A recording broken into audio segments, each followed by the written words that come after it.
کے ساتھ سلوک و برتاؤ کی بات کروں، انسانیت کی فلاح و بہبود کے لیے آپ کی بے چینی اور اضطراب اور محنت و کوشش کو بتاؤں، آپ صلی اللہ علیہ وسلم کے ذوق عبادت اور شوق شہادت کو بتاؤں، اور آپ صلی اللہ علیہ وسلم کے امام رسول سرتاج اولیاء سید الاولین والآخرین اور افضل کائنات کو بیان کروں۔ بیان کرنے کو تو ہر چیز بیان کی بھی گئی ہے اور قیامت تک بیان کی جاتی رہے گی۔ حضرت انس رضی اللہ عنہ فرماتے ہیں کہ رسول اللہ صلی اللہ علیہ وسلم نہ بہت لمبے تھے نہ مستقل، بلکہ درمیان میں تکیے تھے، لیکن مجمع عام میں سب سے اونچے دکھائی دیتے تھے، اور آپ صلی اللہ علیہ وسلم کا رنگ بالکل سفید چونے کی طرح تھا، بلکہ چوبی رات کی چاند سے زیادہ روشن پرنور اور ملاحظ کیے ہوئے تھا، اور آپ صلی اللہ علیہ وسلم کے بال نہ بالکل سیدھے تھے اور نہ بالکل پیچیدہ دار تھے، بلکہ ہر کسی پیچیدگی اور گھنگرو والا پن تھا، اور آپ صلی اللہ علیہ وسلم کو 40 سال کی عمر میں نبوت ملی، اور 13 سال مکہ مکرمہ میں رہے، اور 10 سال کی عمر مدینہ منورہ میں رہے، اور 70 سال کی عمر میں وفات پائی، اور آپ صلی اللہ علیہ وسلم کی چال میں کچلا پن اور جماؤ تھا، جھک کر چلنے کی عادت تھی، سلسلہ نکال کر متکبرانہ کبھی نہیں چلے، اور آپ صلی اللہ علیہ وسلم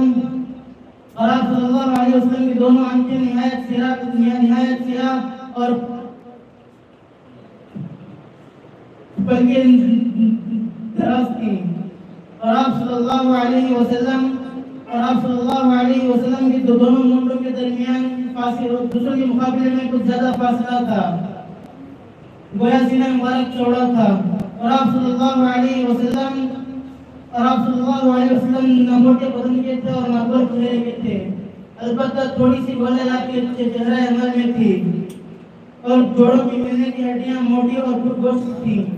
اور آپ صلی اللہ علیہ وسلم جب کسی طرف متوجہ ہوتے تو صرف اس کی طرف بدن نہیں گھماتے، بلکہ رخ بھی اسی کی طرف کر کے پورے بدن سے اس کی طرف ہو جاتے تھے، اور آپ صلی اللہ علیہ وسلم کے دونوں مبارک شانوں کے درمیان مہر نبوت تھی۔ صحابہ اکرام رضی اللہ عنہ بیان کرتے ہیں کہ رسول اللہ صلی اللہ علیہ وسلم کے پسینے سے زیادہ کوئی چیز خوشبودار نہیں تھی، اور ہم نے آپ جیسا حسین کبھی کوئی چیز دنیا میں کبھی نہیں دیکھی، اور آپ صلی اللہ علیہ وسلم سب سے زیادہ سخی تھے، سب سے بہادر، سب سے زیادہ سچے اور سب سے زیادہ نرم طبیعت والے اور سب سے زیادہ شریف کھانے والے تھے، اور آپ صلی اللہ علیہ وسلم کو جب کوئی اچانک دیکھتا تو آپ کے جمال اور جلال سے حیرت اور مرعوب ہو جاتا، اور آپ صلی اللہ علیہ وسلم جو صاحب کمال دنیا نے کبھی دیکھا ہے نہ دیکھے گی، اور نبوت سے پہلے بھی آپ کی زندگی پاکیزہ اور بے مثال زندگی تھی، اور نبوت کے بعد بھی اس بے مثال زندگی میں جو حسن و کمال پیدا ہوا اسے بیان نہیں کیا جا سکتا۔ فقط لبثت فیکم عمرا من قبلہ افلا تعقلون، میں تم میں اس سے پہلے ایک بڑی عمر گزر چکا ہوں، کیا تم سمجھتے نہیں؟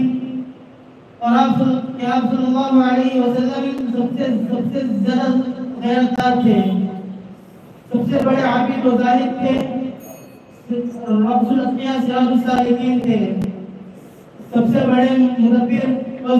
سب سے بڑے مجاہد تھے، نہ کسی پر الزام لگایا، نہ کسی کا برا چاہا، نہ کسی کے ساتھ برا برتاؤ کیا، سب سے بڑے معلم تھے اور سب سے بڑے منتظم تھے، جو کچھ قرآن میں سب نبی پاک صلی اللہ علیہ وسلم کی زندگی میں موجود تھا، اور گویا قرآن آپ کی حالت مبارکہ میں ان کی شکل میں رسم ہو چکا تھا۔ حضرت اما عائشہ رضی اللہ عنہ فرماتی ہیں کہ کانا خلقہ القرآن، آپ کے اخلاق قرآن تھے۔ بس میں اسی بات پر اپنی تقریر کو ختم کرتا ہوں۔ وآخر دعوانا الحمدللہ رب العالمین۔